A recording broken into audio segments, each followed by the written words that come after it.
कीजिए तथा उन्हें जांच कीजिए कि दो संख्याओं का गुणनफल बराबर एचसीएफ गुणा एलसीएम। ये तो किया ही नहीं आपने, किया है? दूसरा लिखा 510 और 92।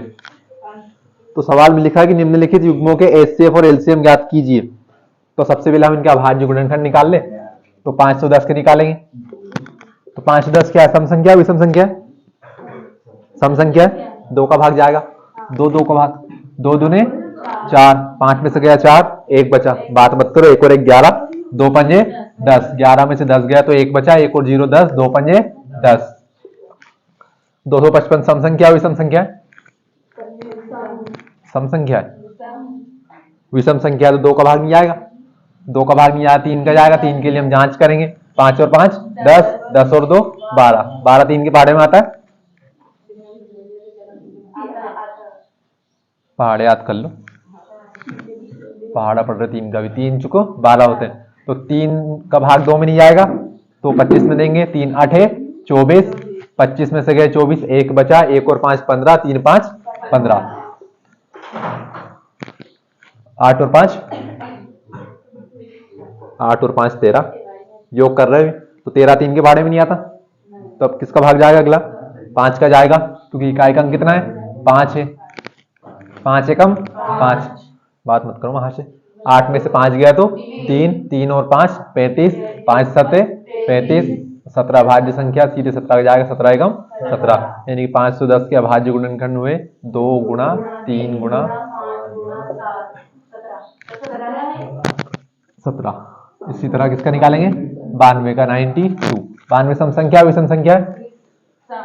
अरे इकाई का अंक 0 2 4 6 8 होगा तो सम होगा, सम संख्या है। सम संख्या नहीं, 2 का भाग जाएगा, 2 चुको 8, 8 9 में से 8 गए 1, 1 और 2 12, 2 छंगे 12। फिर से सम संख्या है, 2 दूने 4 और 2 तिया 6। फिर से विषम है क्या? किसका भाग जाएगा? 3 का जाएगा। 3 और 2 5 होंगे, 5 नहीं आता। और आपको कम से कम 30 या 50 संख्या याद होनी चाहिए। भाज्य संख्या, भाज्य संख्या जैसे कोई लिख दे पूछ ले आपसे, बताओ 41 41 भाज्य संख्या, भाज्य संख्या? अभाज्य संख्या। और वैसे आपको पता चल जाएगा, आप पहाड़े याद कर लो तो पता चल जाएगा। अगर कोई संख्या किसी पहाड़े में आ रही तो भाज्य संख्या तो अभाज्य संख्या। अब 41 किसी के पहाड़े में देखा आपने आज तक? आप पाते पहाड़े? तो आपने सिर हिला दिए, नहीं देखा लो साहब। तो पहाड़े नहीं आते तो कहां से देखा होगा आपने? 23 में 23 का भाग जाएगा, 23 एकम 23, दोनों के हमें टुकड़े मिल गए। 92 के हम टुकड़े निकालेंगे, कितने? 2 गुणा 2 गुणा 23। कुछ नहीं करना, सबसे पहले हम एचसीएफ निकालेंगे।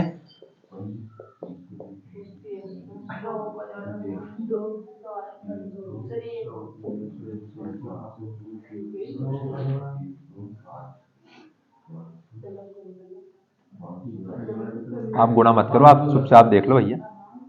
510 510 आ जाएगा। 9 5 45 नहीं आएगा, 510 तो असंभव है कि संभव है? 9 5 45, 9 6 54, असंभव है, नहीं आएगा। सबसे पहले हम एचसीएफ निकालेंगे। 2 हम मेरे को यहाँ पर दिख रहा है, 2 मेरे को यहाँ पर दिख रहा है, तो 2 क्या आ जाएगा आपका? एचसीएफ, उभयनिष्ठ आ जाएगा, कॉमन आ जाएगा। यानी कि जो दोनों में होगा वो हमारा क्या आएगा? एचसीएफ। बाकी 2 यहाँ पर नहीं है, 3 यहाँ पर नहीं है। अब कोई 23 का 3 मत निकाल लेना यहाँ से। तो भैया कोई आ रहा कि नहीं आ रहा? तो हमारा एचसीएफ कितना हुआ यहाँ से? 2। यानी देखो इतनी बड़ी बड़ी संख्याओं का एचसीएफ कितना हुआ? 2। यानी कि 2 से बड़ी ऐसी कोई संख्या ही नहीं है कि जिसका इसमें भाग जाएगा और इसमें भी भाग जाएगा। बात आती है एलसीएम की। तो सबसे पहले तो हम उन्हीं जोड़े को उठाएंगे जिनके लिए हमने एचसीएफ को लिया था, सिर्फ एक 2 का जोड़ा बना था।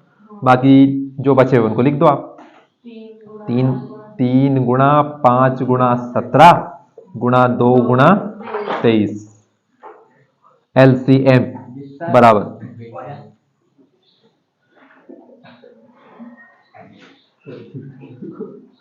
ये टाइम से आया करो। 2 तिया 6, 6 पंजे 30, तीनों का गुणा कितना हो गया? 30। उसके बाद 23 दूने 46, तो 30 का गुणा 46 में करो तो 0 का 0, 6 तिया 18, 18 के 8 बचा, 1 4 तिया 12 और 1 13, कितना आया? 1380।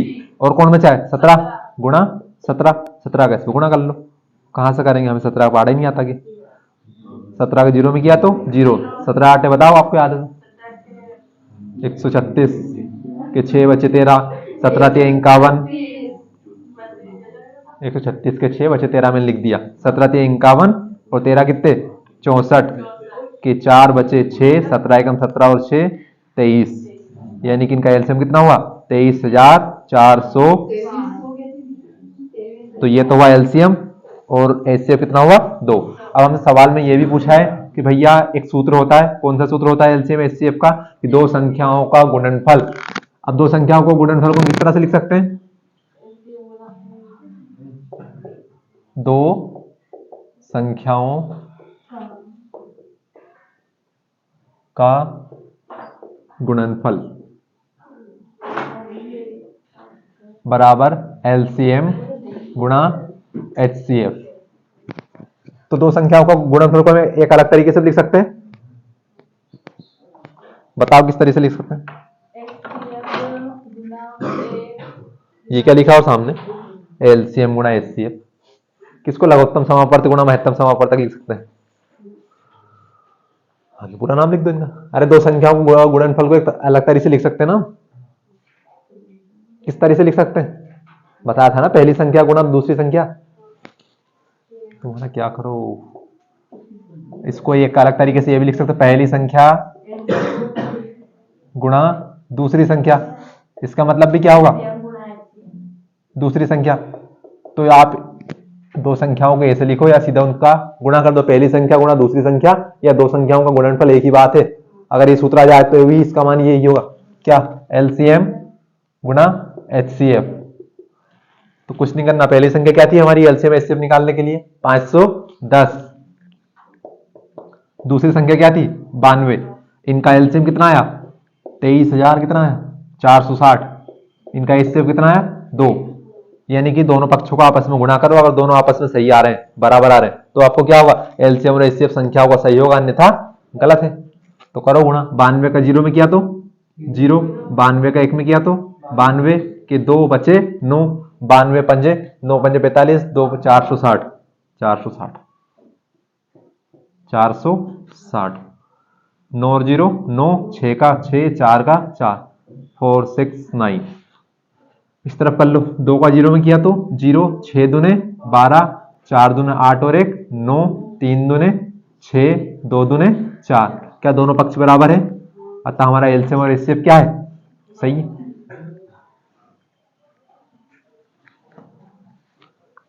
ये आपका सवाल है, बता लो क्या बता लो इसमें। हमें सवाल दिया था कि 510 और 92 का एलसीएम और एचसीएफ निकाल लो, तो हमने एलसीएम कल भी निकाला था, एचसीएफ कल भी निकाला था। तो पूछ लो क्या होता है एलसीएम, कौन बताएगा। What is least common multiple, लघुत्तम समापवर्त क्या है।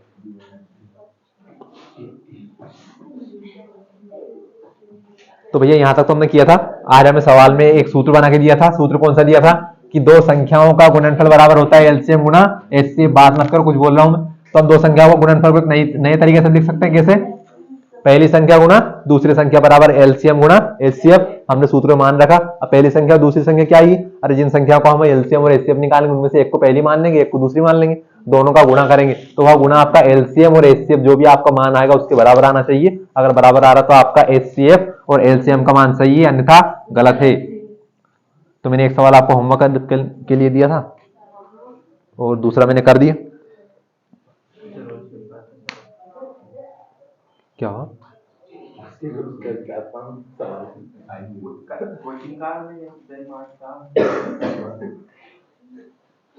तीसरा सवाल भैया,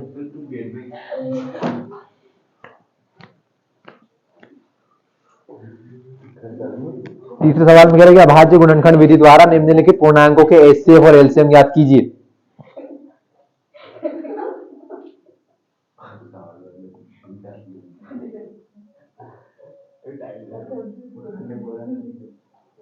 अब सारे इतने फ्रीली है, मतलब कि आपको आते हैं सारे सवाल, नहीं कराऊं क्या।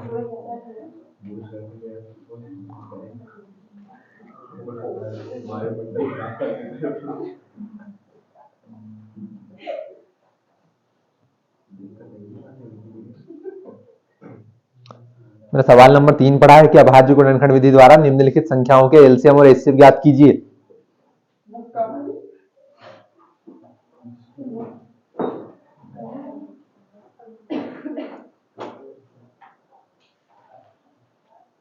इसका पहला सवाल,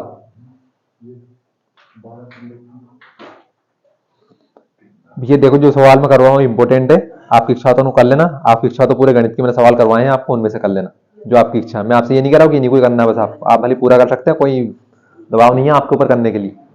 हाँ तो आपको क्या, हमसे तो सिर्फ इतने करने के लिए कहा था। परीक्षा में सवाल है, सवाल को पहले पढ़ लेना क्या दिया। दूसरे सवाल में क्या कहा है कि पूर्णांकों के निम्नलिखित युग्मों के एचसीएफ और एलसीएम ज्ञात कीजिए तथा इनकी जांच कीजिए कि दो संख्याओं का गुणनफल बराबर एचसीएफ गुणा एलसीएम। अगर परीक्षा में सवाल आए तो यहाँ छोड़ के मत आना, उसकी सत्यता की जांच भी करना। तीसरे सवाल में देखो सिर्फ क्या कहा है कि अभाज्य गुणनखंड विधि द्वारा निम्नलिखित पूर्णांकों के एचसीएफ और एलसीएम ज्ञात कीजिए।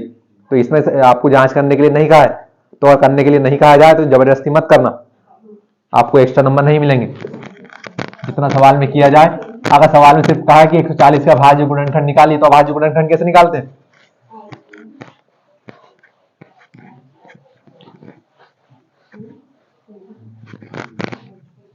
हमें कुछ याद ही नहीं, कुछ पूछा मत करोगे। सवाल नंबर 3, तीसरे का पहला सवाल, जो कि 12, 15 और क्या है 21। सवाल नंबर 3 का पहला सवाल, मोस्ट इंपोर्टेंट सवाल, 12, 15, 21। तो अभाज्य गुणनखंड ऐसे निकालते हैं, पहले उनका अभाज्य गुणनखंड निकालेंगे। तो सबसे पहले 12 का निकालेंगे। 12 एक सम संख्या है, सम संख्या में 2 का भाग जाता है, 2 छंगे 12, फिर 2 तिया 6, फिर 3 एकम 3। तो 12 के अभाज्य गुणनखंड आए हमारे 2 गुणा 2 गुणा 3। बात आती है 15 की, हम 15 के निकालेंगे। 15 एक विषम संख्या हम जानते हैं, और 15 में 5, 15 3 के भाड़े में आता है। अगर 15 का नहीं पता तो 5 और 1 को जोड़ लो, कितना होते हैं 6। क्या 6 3 के भाड़े में आता है? आता है, मतलब 3 का भाग जाएगा। तो 3 5 15, अब 5 में किसका भाग जाएगा? 5 का। तो 15 के अभाज्य गुणनखंड कौन सा है? 3 गुणा 5। बात आती है 21 की, 21 के निकालो आप। 21 2 और 1 3। क्या 3 3 के भाड़े में आता है, मतलब 3 का भाग जाएगा। 3 सते 21, किसका भाग जाएगा? 7 का। तो 21 का भाज्य गुणनखंड कौन सा है? 21 के भाज्य गुणनखंड 3 गुणा 7। अब भैया हमें इनका निकालना है HCF और LCM। तो हमें अच्छे से पता है कि HCF अगर 3 संख्याएं दी हो तो 3, और 2 संख्याएं दी हो तो 2, यानी जो सभी संख्याओं में उभयनिष्ठ होना चाहिए, कॉमन होना चाहिए। तो हम देखेंगे कि भैया 2 यहां पर है, इसमें 2 नहीं है, इसमें 2 नहीं है। 3 यहां पर है, 3 यहां पर है, 3 यहां पर है, तो 3 का बनेगा जोड़ा। तो यहां से कौन आएगा? 1। 3 को हमने उठा लिए। अब उसके बाद 5 यहां पर इन दोनों में नहीं है, 7 यहां पर इन दोनों में नहीं है, तो इन तीनों संख्याओं का एचसीएफ कितना होगा? 3। अब एचसीएफ का मतलब क्या हुआ कि 12 में, 15 में और 21 में, तीनों में किसका भाग जाएगा? 3 का पूर्णता भाग जाएगा। और 3 से बड़ी ऐसी कोई संख्या ही नहीं है कि जिनका इन तीनों में भाग जा सकता है। देखिए 21 में 7 का भाग जाएगा, लेकिन 21 का इन दोनों में नहीं जाएगा। 12 में 4 का भाग जाएगा, 6 का भी जाएगा 3 के अलावा, लेकिन क्या इनमें जाएगा कि 6 का? इसमें जाएगा क्या? नहीं जाएगा। 15 में 5 का भाग भी जाएगा, लेकिन इन दोनों में जाएगा क्या? तो एचसीएफ क्या होता है कि जिसका सभी संख्याओं में भाग जाए, और वह संख्या कौन सी होनी चाहिए आपकी? बड़ी से बड़ी। अब 3 से छोटी तो एक और संख्या हम जानते हैं, 1। 1 का इसमें भी जाएगा, 1 का इसमें भी जाएगा, और 1 का इसमें भी जाएगा, लेकिन एक एचसीएफ नहीं होगा। क्या होगा? बड़ी से बड़ी संख्या होनी चाहिए। तो यानी कि 3 3 चुक 12, 3 5 15, 3 सते 21। तो यही होता है आपका एचसीएफ, कि एचसीएफ वह बड़ी से बड़ी संख्या होती है जो दी गई सभी संख्याओं को पूर्णतः विभाजित करती है। एलसीएम कठिन कुछ भी नहीं है अगर आप पढ़ोगे तो। अब बात आती है एलसीएम की, तो सबसे पहले तो हमने जो जोड़ा बनाया उसी को हम लिख देंगे, टीप दो उसको। 3 लिख दिया। अब बाकी किसी का जोड़ा बन रहा क्या? नहीं बन रहा। तो ध्यान से देखो, 2 और 2 यहां पर बचा लिखा है, तो 2 गुणा 2। अब गुणा यहां से कितना बचा? 5, और गुणा 7। क्या कर लो? सभी का गुणा कर लो। तो LCM least common multiple highest common factor HCF. 3 दूने 6, 6 दूने 12, 5 60, 60 गुना 7, 7 का 0 में किया तो 0, 7 छंगे 42। अब एलसीएम कितना हुआ? 420। तो अब 420 से ऐसी कोई संख्या नहीं है कि जिसमें 12 का भाग जाएगा, जिसमें 15 का भी पूर्णता भाग जाएगा, और 21 का भी पूर्णता भाग जाएगा। 420 से बड़ी संख्या हो सकती है? कितनी हो सकती? 630? हमें नहीं पता। 840। अरे फिर 1050। हाँ सही बता रहे हो। तो ये हो आपका एचसीएफ और ये हो आपका एलसीएम। ये पहला सवाल हो गया आपका। इसका दूसरा सवाल अभी करके बताओ मेरे को सभी। तीसरे का दूसरा सवाल। और टाइम सिर्फ आपके पास 3 ही मिनट है।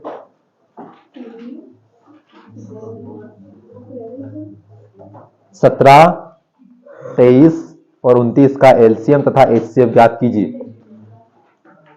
अपनी अपनी खोपड़ी में जो भेजा दिया है उसका इस्तेमाल करते हुए। पड़ोसी की कॉपी और ना ही पड़ोसी के भेजे का इस्तेमाल ना करें, यह आपके लिए बेहतर होगा।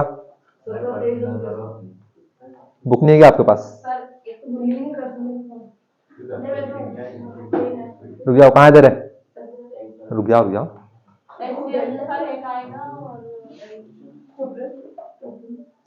सवाल नंबर 3 निकाला, प्रश्नावली 1.1 का मिला, उसका दूसरा सवाल लिखा, उसी की बात कर रहे हैं। हमें हमारे सवाल से मतलब नहीं है, पड़ोसी को कोई थोड़ी समस्या आया हम उसकी समस्या का समाधान कर देंगे। सवाल बता रहे भैया अलग से लो, हम बताएंगे हमारे छोटे भैया को सवाल। अरे नहीं, वो गलती से आ गए, 10वीं क्लास में, छोटे हैं अभी।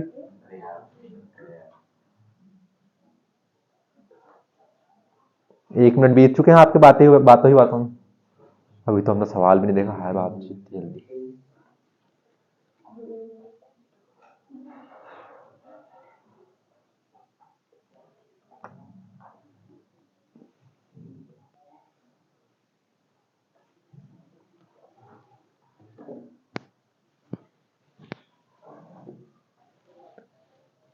ये सूत्र आता परीक्षा में, पहली संख्या गुणा दूसरी संख्या बराबर एलसीएम गुणा एचसीएफ, या दो संख्याओं का गुणनफल किसके बराबर होता है? यह सूत्र सत्य है असत्य?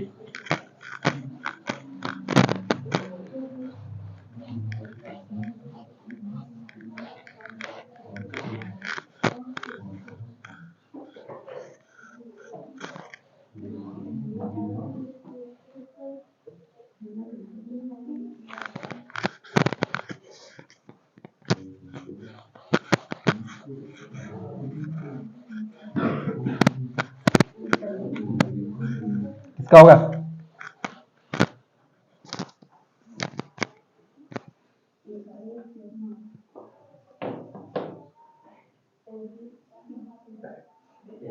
अब कर लो, 17 में 1 और 7 का गुणा, फिर 2 और 3 का गुणा, फिर 2 और 9 का गुणा। आता तो है नहीं कुछ।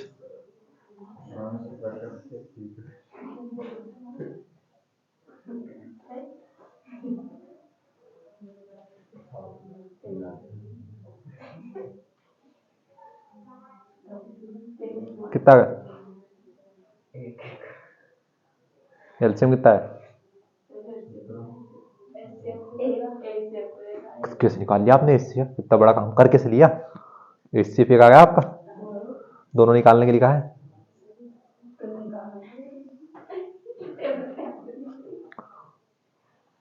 वो एग्जामिनर तो आप ही होंगे ना, क्या बोलते हैं यार, परीक्षा में जांच ड्यूटी लगती है उनकी, जो आपके इन्विजिलेटर हो, वहां से बोल देना सर पहला सवाल हो गया, सर दूसरा सवाल हो गया, दूसरा का आधा हो गया। कितना है?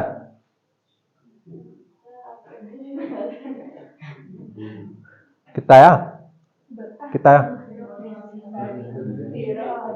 तो आपने फ्री लिखा है बेटे, जब नहीं आया अभी आपका तो।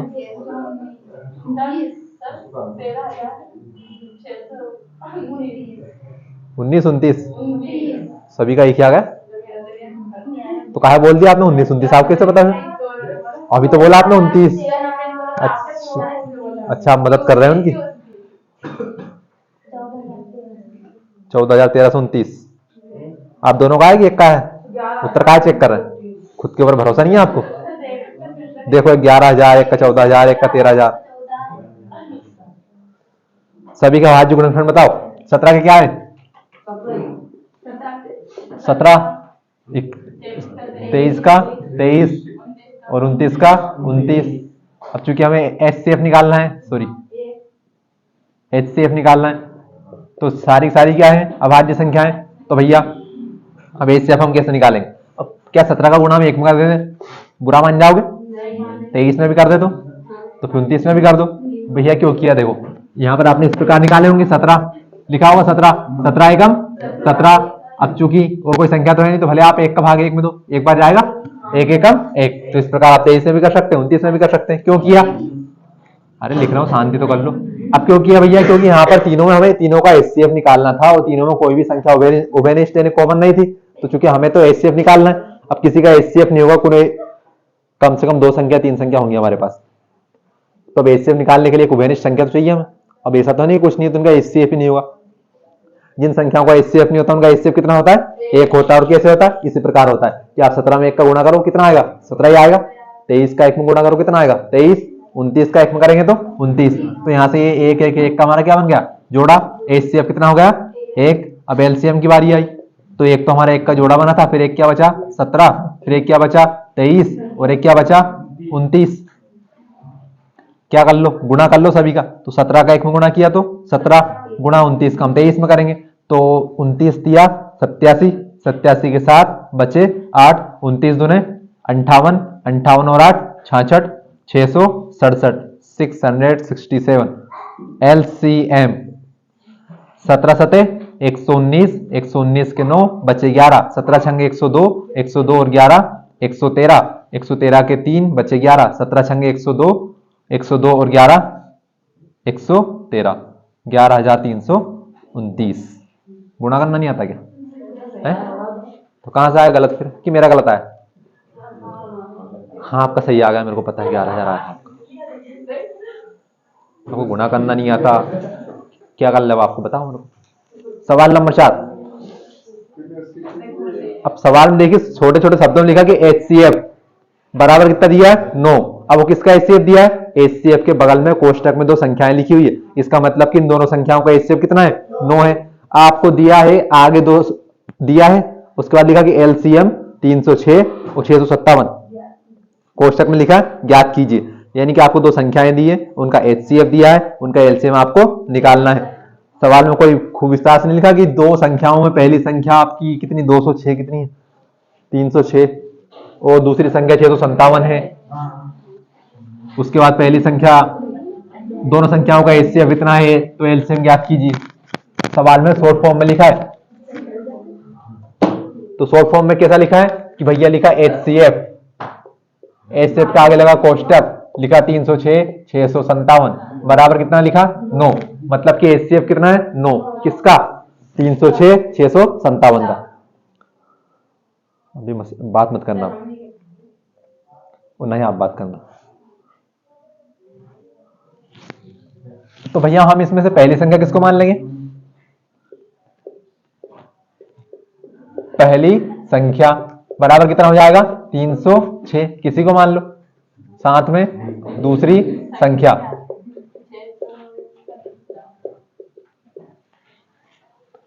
किसी को समस्या हो तो बाहर निकल जाओ यहाँ से, माहौल खराब मत करो बार बार। बदतमीज लोग क्या बताएं यार। वो निकालना क्या हमें? एलसीएम। तो एलसीएम किनका निकालना? इन दोनों संख्याओं का निकालना है। कि हमें क्या दिया हुआ है? 3 नंबर का सवाल है, 3 नंबर का सवाल है, सवाल को इसी प्रकार लिखना है। तो यहाँ पर क्या लगाओगे? चूंकि मतलब क्या होता है हम जानते हैं, तो क्या जानते हैं कि भैया होता है क्या? पहली संख्या गुणा दूसरी संख्या, दूसरी संख्या। मोस्ट टाइम पे सूत्र परीक्षा में आएगा, आ सकता है। बराबर क्या लिखा है? एलसीएम गुणा HCF, यानी कि सूत्र होता है, सूत्र हमें क्या करना है? मान रखना है। तो पहली संख्या यानी कि 306 गुणा दूसरी संख्या 657 बराबर एलसीएम का मान हमें ज्ञात करना है, तो एलसीएम को हम एलसीएम लिखते हैं। एचसीएफ कितना है? 9, तो एचसीएफ की जगह पर हमने लिखा 9। एलसीएम का मान निकालना है, और एलसीएम 9 के गुणा में है, तो 9 इस तरफ कहां जाएगा? भाग में। एलसीएम को अकेला कर लो, तो 306 गुणा 657 बटेगा 9 बराबर एलसीएम। इसमें भाग दे दो, 9 तिया 27। पता कैसे चलेगा इसमें भाग जाएगा नहीं जाएगा? देखिए सभी संख्याओं को फिर से जोड़ लो, 6 और 3 9। क्या 9 9 के पहाड़े में आता है क्या?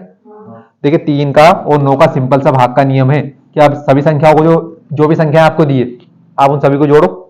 अब सभी संख्याओं का योग अगर वो 3 के पहाड़े में आ रहा या उसमें 3 का भाग जा रहा तो 3 का भाग जाएगा, अगर उसी संख्या में 9 का भाग जा रहा तो उसमें 9 का भाग जाएगा। कैसे?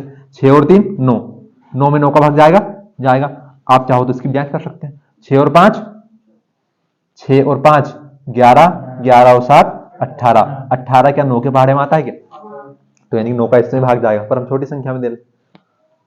ये विभाज्यता के नियम है, छठी क्लास में, 7वीं क्लास में, किसी एक क्लास में, ये नहीं पता मेरे को। 9 तिया 27, 30 में से गए 27, कितने बचे? 3, 3 और 6 36, 9 चुको 36। तो 9 में 306 का भाग दिया तो कितना आया? 34। तो LCM बराबर 657 गुणा 34। गुणा करके बता, गुणा करके बता जल्दी से।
क्या चुंबक को दो भागों में तोड़कर उसके ध्रुवों को अलग अलग किया जा सकता है क्या? किसने कर दिया? हाउ कितना है? एक एक बोल दो, सुनाई देगा। कितना है? मैं आज के तो मत 18 गुणा 9 बताओ कितने? 18 गुणा 9, 18 गुणा 9, जितना पूछे ना उतना बता दिया करो। अब मैंने पीछे तरफ हाथ कर रहा हूं और आप बता रहे हैं कितना गुणा, बताओ आप। अरे इन संख्याओं का गुणा कितना आया? कितना आया? इतना ही सभी का? बताओ कहां किया? आज हो जाएगा, बताओ।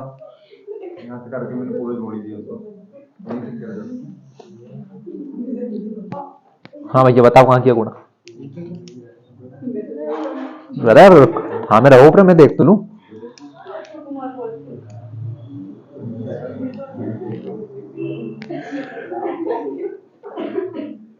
ये कितना लिखा? सर वही तो देख रहा हूँ। हाँ ये कितना लिखा? ये आपने लिखा ना? सर एक ही लिखा। हाँ तो वो पूछा हूँ कितना लिखा। यहाँ पर लाइन खींच दिया करो बीच में। चुंबक रखिए हाथ में, सर फोड़ देंगे।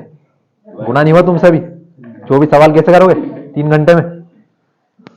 आपने तो बताया उत्तर, मतलब किया है। हाँ अभी आपका नहीं हुआ तो अभी और क्या लिख रहे हैं आप अलग से कि 12 मजा आ रहा गुना में? मेरे संख्या ले लो दूसरी, मैं वो बता दूंगा। बताओ कहाँ किया?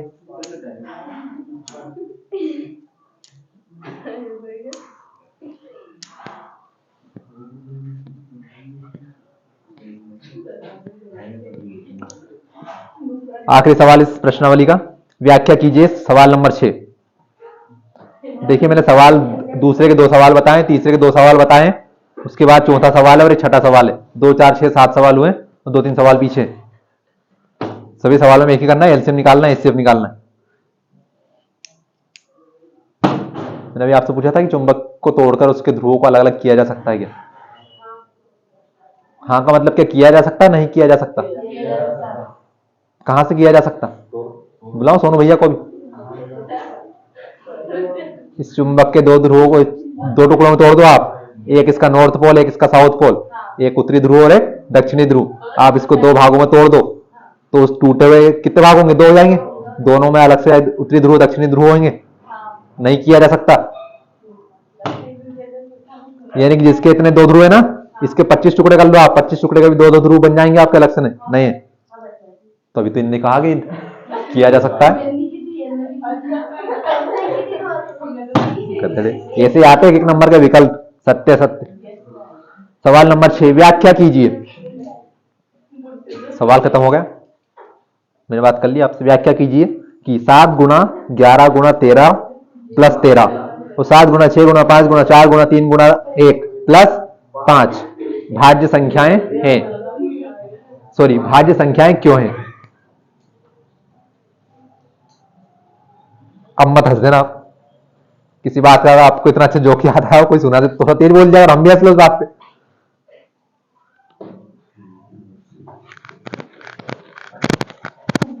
मैं सवाल पढ़ रहा हूं, बताओ भाज्य संख्या क्या होती है?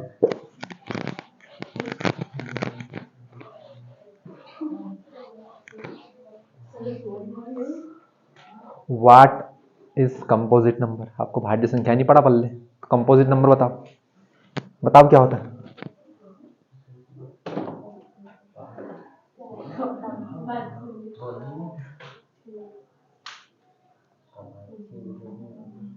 कि एप्पल, एप्पल क्या होता है? सेब, सेब क्या होता है? एप्पल। इतने पता हमें, आगे नहीं पता कुछ भी। तो सेब क्या है? जो पेड़ में लगती है, कि एक फल है। तो उसी तरह भाज्य संख्या क्या है? अब बताओ, सिलेबस पूरा नहीं होगा इस हिसाब से। 2 दिन हो गए, 2 दिन में एक पाठ खत्म हो जाना चाहिए, क्योंकि तीसरे दिन इसका टेस्ट होगा। 14 या 42 दिन होंगे, फिर कितने पाठ है? हो सकता कोई पाठ 3 दिन में भी ना हो। मैं भाज्य संख्याओं की पूछ रहा हूँ, अभाज्य संख्या कहाँ पूछा मैंने? क्या होती है ये बताओ। 2 5 7 हो जाएंगी भाज्य संख्या आपकी? 2 4 6 हो जाएंगी, 2 भी हो जाएगी आपकी भाज्य संख्या।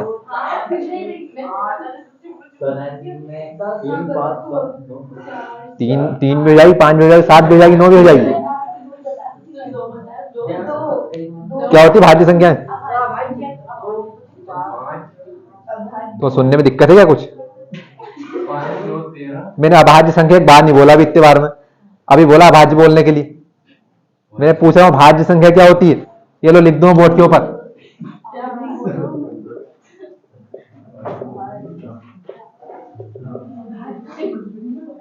मैंने आपको पहली क्लास में, पहली दूसरी तीसरी क्लास में संख्याएं बताई थी, संख्याओं में बताया था मैंने कि अगर 2 संख्याएं लिखूं मैं, जैसे कि मैंने कोई संख्या लिख दी 3, तो यह संख्या तो सम संख्या होगी या फिर विषम होगी। यह संख्या तो भाज्य संख्या होगी या अभाज्य संख्या होगी, और क्या होगी?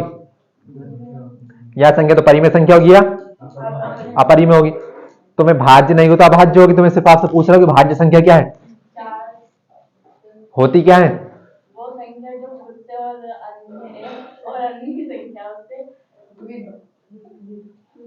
उन संख्याओं में एक का स्वयं के अलावा किसी अन्य संख्या का भाग जाता, विभाजित आपके मुंह पे नहीं आ रहा, भूल जाओ। भाग जाना तो भाग जाना और विभाजित करना बात एक ही है। तो भाज्य संख्या वे होती है कि जिनमें स्वयं और एक के अलावा किसी अन्य संख्या का भाग जाता है। कि सबसे छोटी भाज्य संख्या 4, कैसे पता चलेगा? इसमें 1 का भाग जाता है, 1 चुकु 4, इसमें 2 का भाग जाता है, 2 दूने 4, इसमें 4 का भाग जाता है, 4 एकम 4, यानी कि 1 के अलावा, स्वयं के अलावा किसी अन्य संख्या का भाग गया इसमें, तो ये संख्या क्या होगी आपकी? भाज्य संख्या। तो अगले सवाल में, सवाल नंबर 6 में हमें 2 सवाल दिए हुए, दोनों सवालों में संख्याएं दी हुई, पूछा कि भाज्य संख्याएं हैं तो क्यों? हल करना बस, हमें हल करके हम बता देंगे।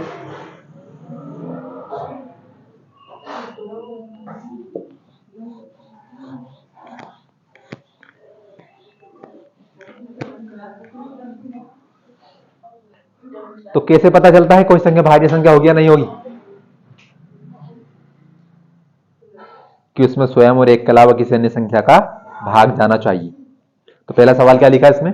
7 गुणा 11 गुणा 13, 7 गुणा 11 गुणा 13 और प्लस 13। दोनों सवाल अलग अलग है, दोनों का आपस में संबंध नहीं है। दोनों सवाल पूछे क्या है भाज्य संख्याएं हैं और भाज्य संख्याएं तो क्यों। तो भाज्य संख्या का तो पता है कि जो स्वयं एक और अन्य संख्या से विभाजित होती है, अन्य संख्या का उसमें भाग जाता है। तो पहले क्या करेंगे भैया, हम उसके अभाज्य गुणनखंड निकालेंगे। अब अभाज्य गुणनखंड कैसे? कि जैसे मान लिया जाए कोई संख्या लिखी 23, अब हमसे पूछे 23 बताओ भाज्य संख्या, भाज्य संख्या, तो हम 23 के पहले क्या करेंगे? अभाज्य गुणनखंड निकालेंगे। अभाज्य गुणनखंड क्या होते हैं? कि अभाज्य गुणनखंडों का उन संख्याओं में पूर्णतः भाग जाता है। कैसे? अब 23 में किसका भाग जाएगा? 2 का जाएगा क्या? 23 के जाएगा, 23 एकम 23 और 1 एकम 1। तो अब मेरे को बताओ क्या 23 के गुणनखंड हुए? तो हमारे 23 गुणा 1। तो क्या 23 में 23 और 1 के अलावा किस संख्या का भाग जाएगा क्या? नहीं जाएगा। अब मैं यहीं पर लिख दूं 21, 21 किसका भाग जाएगा? 2 और 1 3, 3 का भाग जाएगा, 3 सते 21, 7 एकम 7 और 1 एकम 1। अब लिखो भैया 21, तो 21 3 गुणा 7 गुणा 1। अब 21 में 21 का भाग तो जाएगा ही जाएगा, 7 में किसका भाग जाएगा? 3 का, 7 में किसका भाग जाएगा? 21 का, और 1 का भाग जाएगा। तो यानी कि 1 और 21 के अलावा कितनी संख्याएं मिल गई हमें? 2 एक्स्ट्रा मिल गई, 3 और 7 का भाग जा रहा है इसमें। मतलब कि संख्या भाज्य है क्या भाज्य? भाज्य। तो ऐसे हमें जान पहले एक संख्या चाहिए। अब चूंकि संख्या हमें टुकड़े में लिखी हुई, तो हम क्या करेंगे? पूरी को एक संख्या बनाएंगे। पूरी को एक संख्या बनाने के लिए क्या करना पड़ेगा? इसको हल करना पड़ेगा। तो पहले क्या करें बताओ? पहले गुणा करते हैं, उसके बाद जोड़ते हैं। पहले भाग है तो भाग करेंगे, उसके बाद गुणा है तो गुणा करेंगे, उसके बाद जोड़ेंगे और फिर घटाएंगे। तो पहले जोड़ मत देना आप 13 और 13 को, तो आपका दिमाग चलता है सही। तो क्या कर लो भैया, इन दोनों का गुणा करो तो 11 7 77 गुणा 13 प्लस 13, इसके बाद 13 7 91, 91 का 1 बचे 9, 13 7 91 और 9 100, और 100 में हमने जोड़ा 13।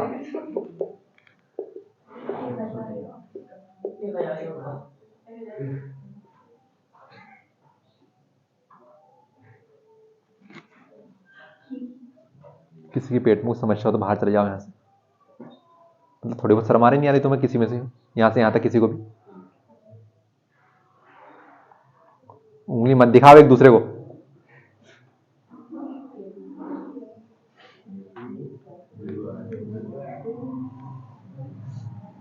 अब हमें निकालने 1014 के अभाज्य गुणनखंड। तो 1014 सम संख्या विषम संख्या है?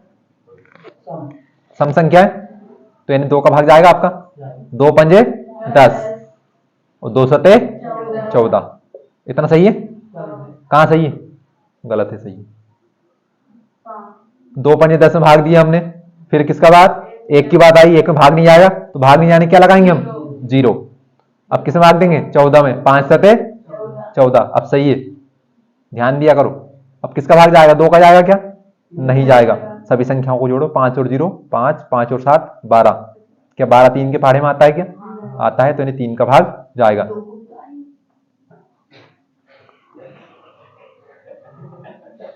देवी जी सम संख्याओं में 2 का भाग जाता है। 5 तो 7 सम संख्या की विषम संख्या है। इधर इस तरफ देखिए सामने 2 का भी आता है। अब ऐसे तो 12 आता 3 के पहाड़े में, तो फिर 12 नहीं आना था 3 के पहाड़े में। सम संख्या है तो 2 के में आती है। तो ऐसी कोई संख्या है जो 2 के में नहीं आएगी 3 की में आएगी? नहीं, इस तरफ देखिए आप, आपके डाउट क्लियर करो। खामखा मतलब अगले साल मैंने कोचिंग पढ़ाई ना, तो पहले तो टेस्ट लूंगा सभी का, वो 500 रुपए से कम फीस नहीं रखूंगा किसी की भी। किसी को आना है तो आप, और तुम मत आओ भले। हाँ आप नहीं आएंगे और कोई तो आएंगे, तो आप पता नहीं पढ़ने वाली लड़की है वो, अभी तुम्हारा जितने जितने पाठ पढ़ा है सारे सारे टेस्ट में सबसे ज्यादा नंबर आएंगे उसके। हाँ सही में बात कर रहे हैं बड़े, ये भी तो है। हम इस बात में देर नहीं लगाएंगे बिल्कुल कहने में कि ये भी तो है, हो जाएगी टेस्ट में पास। हाँ देखना अगले साल वो 10th में होगी फिर। नहीं तो आप इस साल होंगे, वो अगले साल आएगी ना 10th क्लास में। उसके बाद फिर आपके नंबर बताना उसको कितने आए 100 में से। कितना आएंगे आपके? 100 में से कि 75 में से? 75 में से। प्रैक्टिकल के कितने?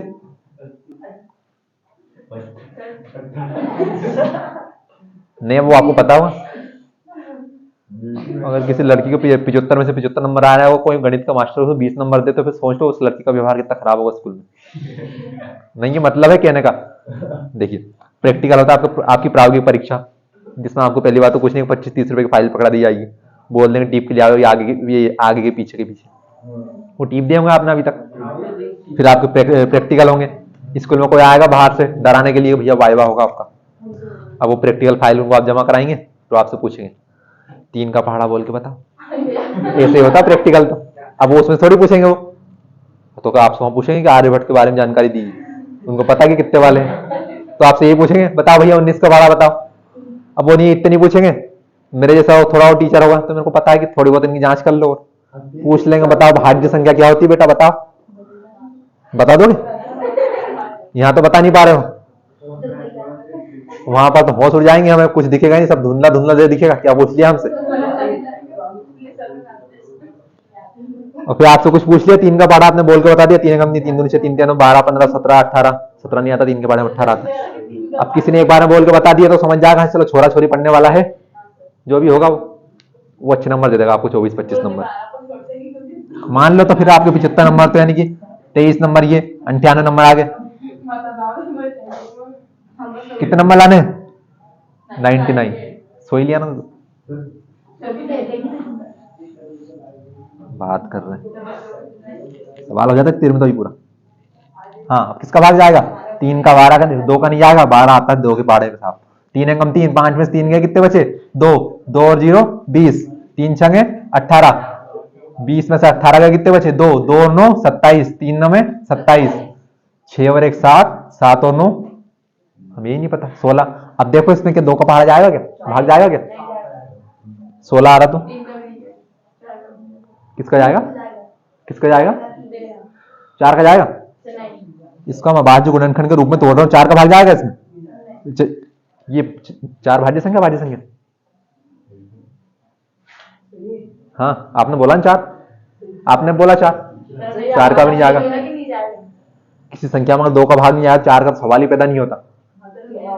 4 का भाग जा ही नहीं सकता, वो देना ही नहीं है। अगर जाएगा भी तो यहाँ पर अगर आपका नहीं आता 4 का भाग, लेकिन 1016 होता है यहाँ पर, फिर इसमें 4 का भाग जाता है, फिर भी 4 का भाग नहीं देना। क्यों नहीं देना? कल बताया था मैंने। 15 मिनट चिल्लाया, कोई मतलब ही नहीं तुम्हारे सामने। वो कहावत तुम्हारे लिए बनी, मेरे को ऐसा लग रहा भैंस के आगे बीन बजाना। किसका भाग जाएगा? वो आपको वर्ग के पहाड़े याद होते 20-25 तक, तो 13 का भाग जाएगा अब इसमें। बता नहीं, बता 13 का भाग जाएगा। इतने कमजोर कान नहीं है मेरे, बता दिया वो है। इसमें 13 का भाग जाएगा, 13 एकम 13, क्योंकि 13 का स्क्वायर होता है, वर्ग होता है 13 गुणा 13। तो 16 में 13 का कितने बचे? 3, 3 और 9 39, 13 तिया 39 और 13 एकम 13। तो संख्या कौन सी? 1014। क्या भाज्य गुणनखंड कौन कौन से निकले? 2 गुणा 3 गुणा 13 गुणा 13। अब हमें 1014 की जांच करनी थी कि भाज्य संख्या है तो क्यों। तो हम क्या लिख देंगे कि इसमें 1 और 1014, स्वयं का मतलब क्या होगा इसके लिए? 1014 के अलावा 2, 3, 13 और 13 का भाग पूर्णता जा रहा है। अब देखो भाई 2 का भाग जाएगा इसमें, ये दिया हमने। इसमें 3 का भाग जाएगा, इसमें 13 का भाग जाएगा, इसमें 13 का भाग जाएगा, तो इसलिए भाज्य संख्या है। क्या लिख के आएंगे? 1014 भाज्य संख्या है, भाज्य संख्या है क्योंकि इसमें 2 से अधिक संख्याओं का भाग जाएगा। बस आप तो इतना लिख देना, नंबर मिलेंगे आपको पूरे पूरे। अब इसी का दूसरा सवाल कैसे करना है? बिल्कुल इसी तरह से करना है कि 7 गुणा 6 गुणा 5 गुणा 4 गुणा 3 गुणा 2 गुणा 1 प्लस 5। टाइम हो ही चला भैया, जल्दी जल्दी एक सवाल और कर लो। अब इसका एक सवाल और बचेगा तो मैं आपको बाद में कराऊंगा, बिल्कुल सब कुछ खत्म हो जाएगा उसके बाद। पेपर दिया होगा आप उसके बाद, अप्रैल में आ जाना आप एक दिन। भविष्य में आपको, भविष्य में किसी को पढ़ाना है आपको, बिना वजह हाँ मत किया करो। आप यहाँ आए तो शायद मैं क्या कहना चाह रहा हूँ, उस दिन की बात है। 7 गुणा 6 गुणा 5 गुणा 3 गुणा 2 गुणा 1 प्लस 5 किसके लिए पढ़ना है अच्छे से? हाँ देखो आप,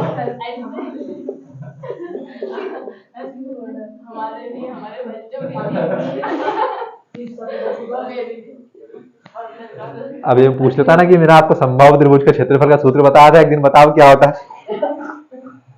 देखो आप बताओ, बता सकते हैं। आपने ये बात बताने में इतना टाइम नहीं दिया था इनको कि हमें किसके लिए पढ़ना है, बच्चों के लिए पढ़ना है। देखो आप, हमें इसकी जांच करनी है भाज्य संख्या है या नहीं। कैसे करेंगे? एक संख्या बनाएंगे, संख्या को अभाज्य गुणनखंड के रूप में व्यक्त करेंगे, और अगर अभाज्य गुणनखंड में संख्या टूट रही है मतलब वह संख्या भाज्य संख्या होगी। तो खुद पढ़ो तभी तो। देखिए अच्छे पढ़ गए, नौकरी लग गई, अच्छा घर मिलेगा, अच्छे से और अच्छा घर मिलेगा।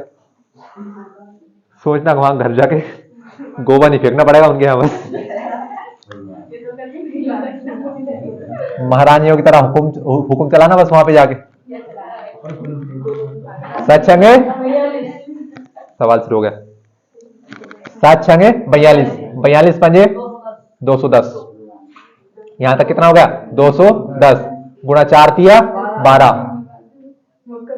4 तिया 12, 12 दूने 24, 24 एकम 24। इन तीनों को कितना हुआ? 24। प्लस में कितना लिखा है? 5। 24 का गुणा 0 में किया तो 0, 24 का गुणा 1 में किया 24 एकम 24, 24 दूने 48 और 2 50। अब इसमें कितने जोड़ेंगे? 5, तो कितना होगा? 5445।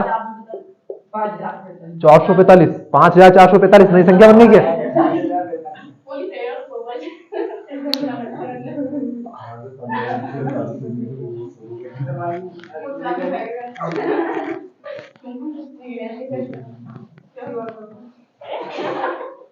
मेरे को तुम्हारे सारे के लक्षण लिख रहे दिख रहे हैं फेंकने वाले। हाँ भैया, क्या करेंगे अब? 1014 को अभाज्य संख्याओं के रूप में विभक्त करेंगे। कहाँ 1014, 5045।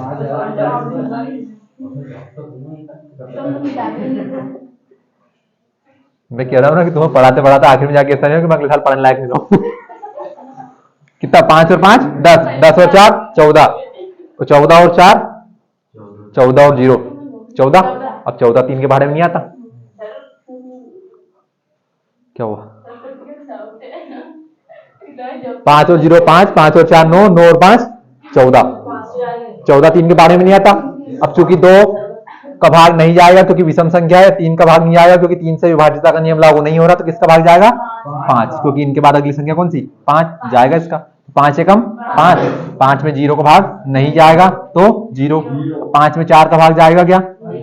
तो ये 0 ये वाली लगाई है भैया, कौन सी? कि 5 में 0 का भाग दिया, भाग नहीं आने की 0, फिर 5 का भाग 4 में दिया, फिर भाग नहीं आने की 0। अब 45 में 5 9 में 45, 5 9 45। अब देखिए इकाई का अंक कितना है? 9।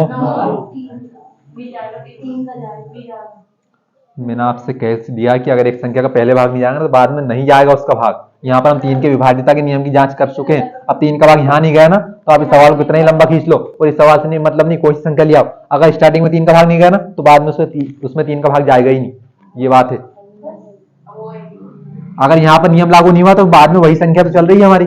अब 5 का नहीं जाएगा, अब किसका जांच करेंगे हम? 7 की। 7 एकम 7, 3 बचे 7 चौको 28, 2 बचे 29, 7 चौको 28 नहीं जाएगा। अब 9 का भाग जाएगा क्या? नहीं जाएगा। क्यों? क्योंकि 9 एक भाज्य संख्या है, गलती से 9 का भाग देने की कोशिश मत करना। किसका भाग देंगे? 11 का। 11 का भाग नहीं आएगा। 13 का, 13 7 91, 9 99 नहीं आता। देवी जी हम 7 की जांच कर चुके हैं और हम 13 तक पहुंच चुके हैं। 5 का, 7 का नहीं जाएगा, 11 का नहीं जाएगा, 13 का नहीं जाएगा। क्या 1009 का भाज्य संख्या है? किसको पता? मेरे को थोड़ी पता सभी संख्याओं का। 1009 में जाएगा। कल मैंने डायरेक्ट 1001 में 1001 का भाग दे दिया था, मैंने भाज्य संख्या घोषित कर दिया था। वो एक से मैंने उसको 101 समझ लिया था, 1001 बात हुआ है तो 101 तो भाज्य संख्या। हाँ तो 101 का, लेकिन 1001 का 1001 में नहीं जाएगा, 7 का भी जाएगा। किसका जाएगा? 13 का, 11 का जाएगा शायद। अब भैया 13 तक तो पहुंच चुके हम, क्या 15 का भाग देंगे हम इसमें? क्योंकि हाँ देंगे, थोड़ा सोच लिया करो, 15 भाज्य संख्या है। ये देखो 15 में 3 का भाग जाएगा, 15 में 5 का भाग जाएगा, तो भाज्य संख्या हो गई। तो भाज्य संख्याओं का नहीं देना है। 17 का देंगे। 17 छंकी 102, 17 पंच 85, बचे 15, 159। 17 के पहाड़े में नहीं आता, नहीं जाएगा 17 का भी। 19 का जाएगा क्या? 19 पंच 95 नहीं जाएगा। 21 का जाएगा क्या? देंगे क्या 21 का? नहीं देंगे, 21 भाज्य संख्या। 23 चुकू 92, इसमें 1009 का जाएगा भैया। 1009 का में 1009। तो देखिए 5045 का भाज्य गुणनखंड कौन से बने? 5 गुणा 1009। अब क्या इसमें 5045 और 1 के अलावा किसी अन्य संख्या का भाग जा रहा है क्या? बिल्कुल। 5 लिखा मतलब जाएगा, 1009 लिखा मतलब जाएगा, कहां नहीं आएगा? कोई संख्या अगर इस तरह आ जाए कि जैसे लिखा 17 के भाज्य गुणनखंड निकाले आपने 17 एकम 17, 1 एकम 1। अब 17 को लिख दिया आपने 17 गुणा 1। अब क्या इसमें 17 और 1 के अलावा किसी अन्य संख्या का भाग जा रहा है क्या? देखिए भाग जाने का मतलब उसको अभाज्य गुणनखंड के रूप में व्यक्त होना चाहिए। संख्या हो रही क्या? नहीं हो रही, तो इसमें नहीं आएगा, ये अभाज्य संख्या है। लेकिन ये तो है ना, इसमें 5 का भाग जाएगा, 1009 का भाग जाएगा। जो पिछली लाइन हमने लिखी थी वही लिखते हैं हम यहाँ पर। यह एक भाज्य संख्या है। क्यों है भाज्य संख्या? क्योंकि इसमें स्वयं और एक के अलावा अन्य संख्या के से विभाजित हो रही है। हाँ तो भैया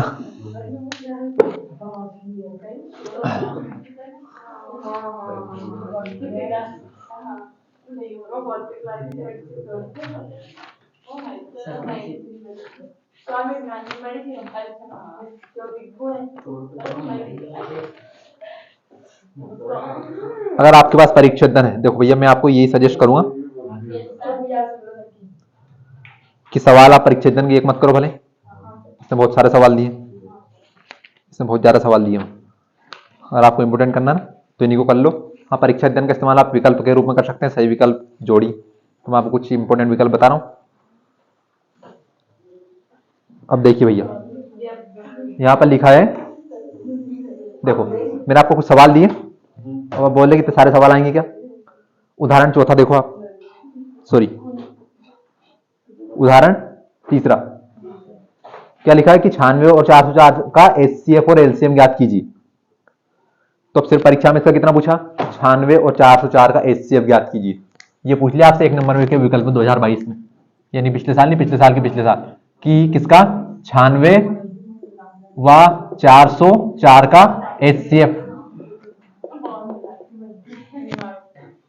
ये आपने कल निकाला था 96 और 404 का। अब चूंकि 1 नंबर में क्या आएगा? एचसीएफ, 1 नंबर में क्या आएगा? एलसीएम। अगर दोनों एक साथ पूछ लिए तो सवाल बन जाएगा आपका 2 नंबर का। अब ये सवाल आपसे पूछा है तो विकल्प कहां से बनेंगे आपके? नहीं सवालों से बनेंगे, अलग से नहीं आएंगे कुछ भी। 96 और 404 का एचसीएफ पूछा 1 नंबर में, बताओ निकाल के जल्दी से। किसी का 36 आ गया, किसी का 2 आ गया।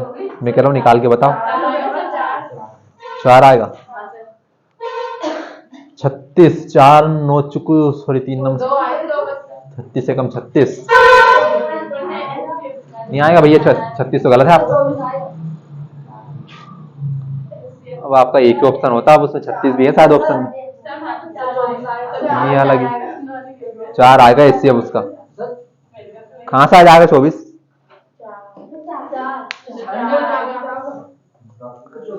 24 का इसमें भाग जा रहा है 24 चूक 96। अब इसे 24 का भाग दो आप, 24 से कम 24, 40 में से गए 24, कितने बचे? 16। 16 और 4 कितने हो जाएंगे? 164।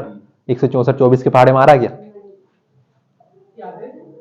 24 पंजे 120, 24 संगे 144 और 24 सते 168। और आपको कितना आना चाहिए था? 164। तो क्या पूर्णता विभाजित कर रहा है 24 इन दोनों को? और ऐसी संख्या जो दोनों को पूर्णता विभाजित ना करे वो आपका एचसीएफ नहीं हो सकती। वो संख्या बड़ी से बड़ी होनी चाहिए। 4 से बड़ी ऐसी कोई संख्या नहीं जो दोनों को विभाजित करेगी। कुछ भी मत बोला करो।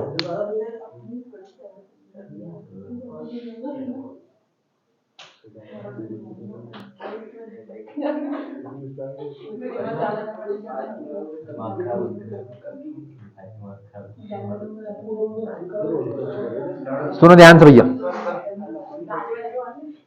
अरे चुप हो जाओ।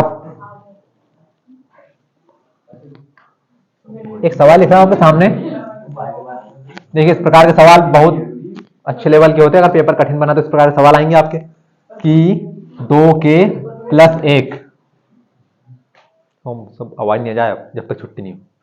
2k + 1 में k एक धन पूर्णांक है, तो धन का मतलब क्या होता है? प्लस, और पूर्णांक का मतलब संख्या कैसी होनी चाहिए? पूर्ण होनी चाहिए, पूर्णांक है।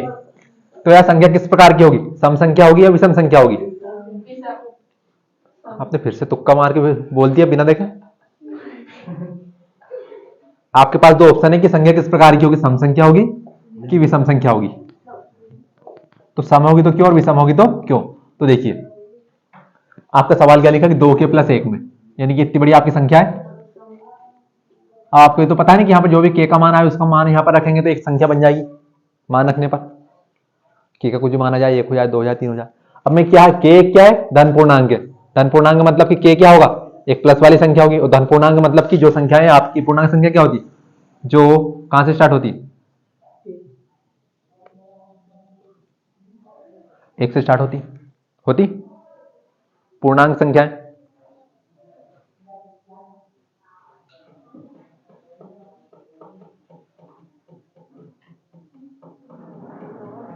पूर्णांक संख्या क्या होती है?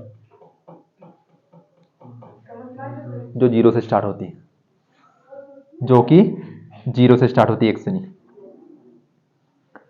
पूर्णांक संख्या को याद रखना जो जीरो से स्टार्ट होती है, तो 0 1 2 3 4 5 6 7। तो यहां से क्या कहा कि 2 के प्लस 1 में के क्या है? एक धन पूर्णांक है। तो यानी कि हमें यहाँ पर के का किसी संख्या का मान रखना। कौन सी संख्या का मान रखेंगे? धन पूर्णांक। अब धन पूर्णांक में तो हम कोई सी संख्या ले सकते हैं जो कहां से स्टार्ट होती है? जीरो से। 0 1 2 3 4 5 6 7 8 9 10 11 12 13। तो हम कोई सी भी संख्या ले, सभी संख्याओं में समान रूल अप्लाई होना चाहिए। सवाल क्या लिखा हमारा? 2 के प्लस 1, 2 के प्लस 1। अब भैया हमें यहाँ पर के का कुछ ना कुछ मान रखना है, तो हम के का पहला मान रखने पहली धन पूर्णांक संख्या कौन सी? 0। अब 0 का मान रखेंगे यहाँ पर, कहां पर? के की जगह पर। तो 2 और के में संबंध क्या है? गुणा का। दोनों के बीच में प्लस माइनस भाग नहीं है, तो क्या है? गुणा है। 2 गुणा 0 प्लस 1। क्यों? क्योंकि हमने के का मान कितना माना है? 0। 0 क्यों माना? क्योंकि पूर्णांक संख्या 0 से स्टार्ट होती हुई 1 2 3 4 और अनंत तक जाती है। 2 का गुणा 0 में किया तो कितना? 0 प्लस 1। 1 में हमने 0 जोड़ा, कितना आया? 1। अब आप मेरे को ये बताओ कि एक आपकी सम संख्या है कि विषम संख्या? विषम संख्या है। एक क्या है? सम संख्या, विषम संख्या? विषम संख्या है ना। अरे 1 3 5 7 9 ये सब क्या है? विषम संख्या। तो ये 2 के प्लस 1 में के एक धन पूर्णांक है, तो यह संख्या किस प्रकार की? सम संख्या की। विषम संख्या तो किस प्रकार की होगी? विषम संख्या। अब यहां से आपसे पूछ ले कि प्राकृतिक संख्याएं कौन संख्या है? प्राकृत संख्या क्या होती है? जो 1 से स्टार्ट होती है। प्राकृत संख्या क्या होती है? 1 से। अब इसी सवाल में आपसे ये पूछ लेते 2 के प्लस 1 में के एक प्राकृत संख्या है, धन प्राकृत संख्या। तो प्राकृत संख्या जो 1 से स्टार्ट होती है, तो अब हम इसमें 0 को काउंट नहीं करेंगे। तो अब इन संख्याओं में से आप कोई सा मान रख लो। तो हम के का मान कौन सा रखेंगे? 1 रख लो आप, छोटा सा मान। के का मान कितना? 1। तो हम के का मान यहां पर कितना रखेंगे? 1। 2 एकम 2, 2 प्लस 1 कितना? 3। तो ये किस प्रकार की संख्या होगी? विषम संख्या। तो आपको संख्या याद होनी चाहिए। मैंने आपको लिखा है कॉपी में, देखना आप पूर्णांक संख्या, प्राकृत संख्या से जो नोट्स बनाया ना आपने, देखना। तो यानी कि आपसे सवाल आया तो सवाल में कंफ्यूज नहीं होना आपको। अब देखिए पिछले साल कौन सा सवाल पूछा आपसे? मैंने आपको परिमेय और अपरिमेय संख्या नहीं बताई। ध्यान से देखना, चिंता मत करो, 5 मिनट की बात हो रही है बस। सम संख्या क्या होती?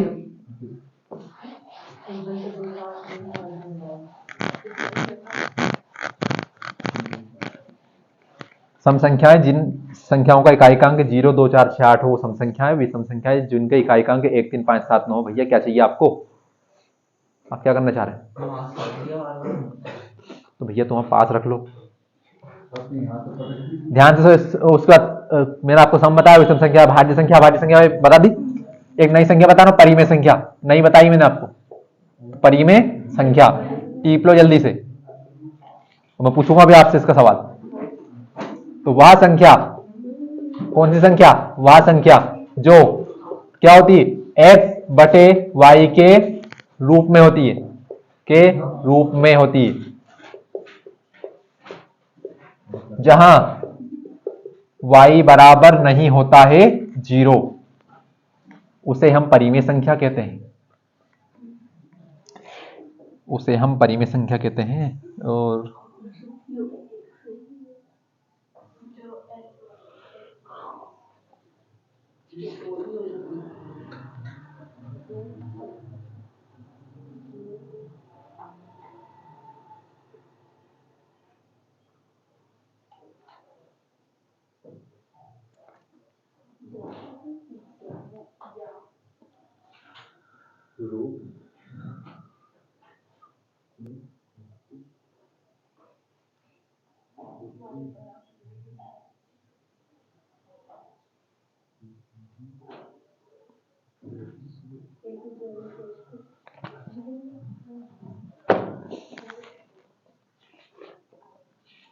आपका सिलेबस आधा से ज्यादा तो हटा ही दिया।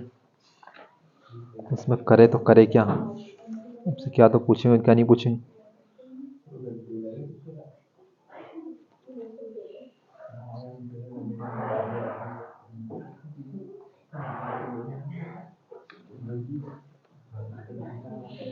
डाल लिया?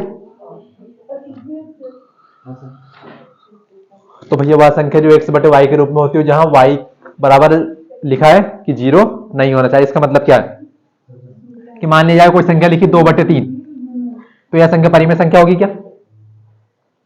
वह संख्या जो x बटे y के रूप में होती है जहां y बराबर 0।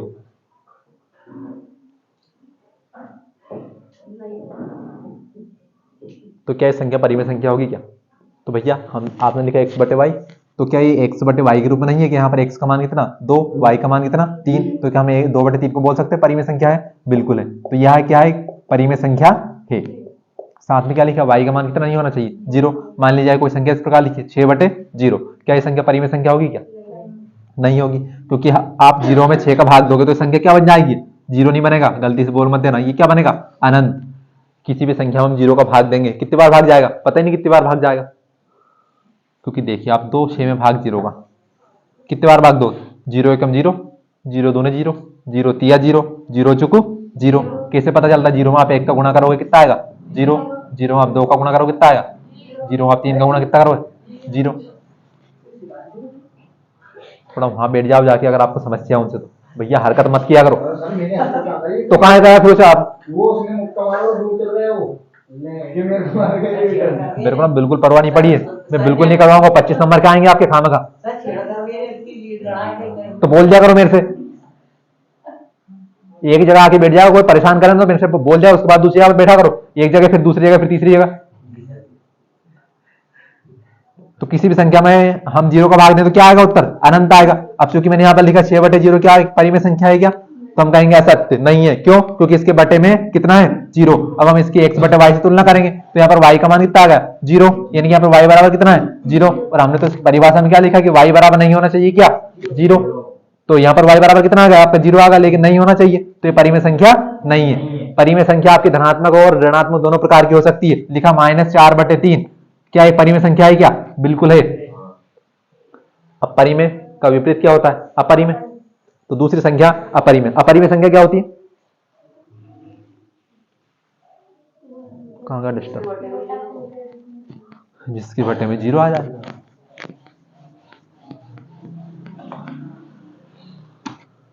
तो मैं आपको सिंपल सी परिभाषा लिखवाता हूं पहचान करने के लिए। अपरिमेय संख्या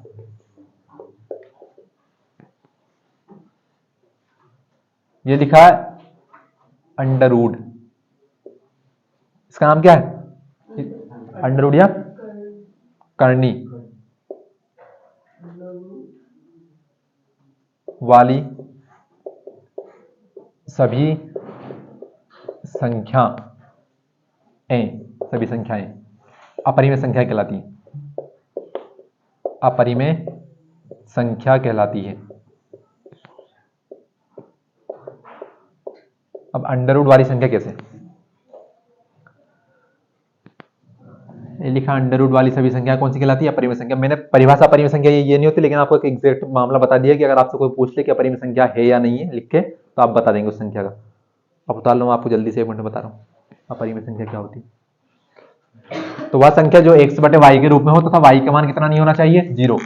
तो वो संख्या कौन सी होगी आपकी? परिमेय संख्या। अपरिमेय संख्या के अंडर रूट के अंदर वाली सभी संख्याएं क्या होंगी आपकी? अपरिमेय संख्या। अब ध्यान से दिमाग लगा के बताना, मैं लिखूं और आप फटाक आना मत कर देना बिल्कुल भी।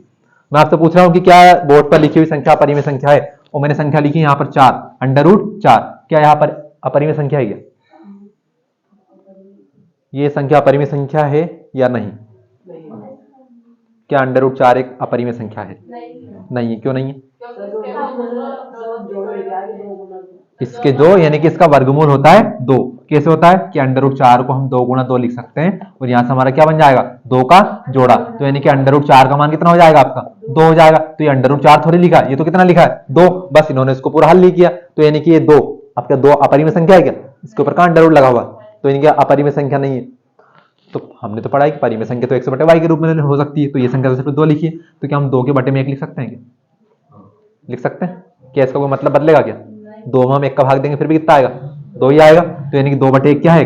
परिमेय संख्या है। 2 या 2 बटे 1 क्या है? परिमेय संख्या है। तो अंडर रूट 4 एक परिमेय संख्या नहीं। फिर कौन सी संख्या अपरिमेय है? बताओ, क्या अंडर रूट 2 एक अपरिमेय संख्या है? अंडर रूट 2 एक अपरिमेय संख्या है। क्यों? क्योंकि अंडर रूट के अंदर वे सभी संख्याएं जो क्या होंगी, अभाज्य संख्या होंगी। वो संख्याएं कौन सी होंगी, अपरिमेय संख्या। क्या हम 2 के टुकड़े बनाएंगे, 2, तो 2 का टुकड़ा क्या बनेगा, 2 एकम 2, आप 1 का बना लो, तो यानी कि हम इसके टुकड़े लिखेंगे 2 गुणा 1। तो क्या किसी का जोड़ा बन रहा है यहाँ पर, नहीं बन रहा, तो अंडर रूट 2 गुणा 1 फिर भी कितना हो जाएगा, 2 ही हो जाएगा, किसी का जोड़ा नहीं बन रहा। तो यानी कि वे संख्या जो अंडर रूट से बाहर नहीं आ सकती वो सभी की संख्या कौन सी कहलाएंगी, अपरिमेय संख्या है। मैं पूछूं अंडर रूट 5 किस प्रकार की संख्या है, अपरिमेय अपरिमेय अपरिमेय संख्या। क्यों, क्योंकि 5 का वर्गमूल संभव नहीं है, पूर्ण संख्या में होना चाहिए, दशमलव में तो आ सकता है। अंडर रूट 2 का मान हमने कितना पढ़ा है, 1.414, मैंने आपको बताया एक दो सवाल में। तो ये संख्या क्या पूर्ण संख्या है क्या, नहीं है, दशमलव वाली संख्या है। तो दशमलव वाली संख्या को हम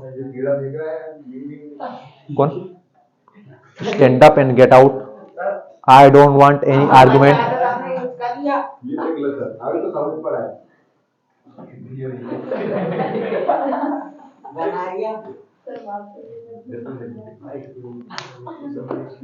आते हो, तुम्हारा टाइम हो गया।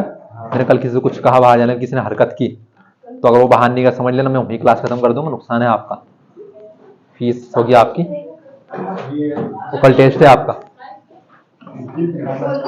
मेरे बारे में लिखना कि मैं कल कैसे आया था।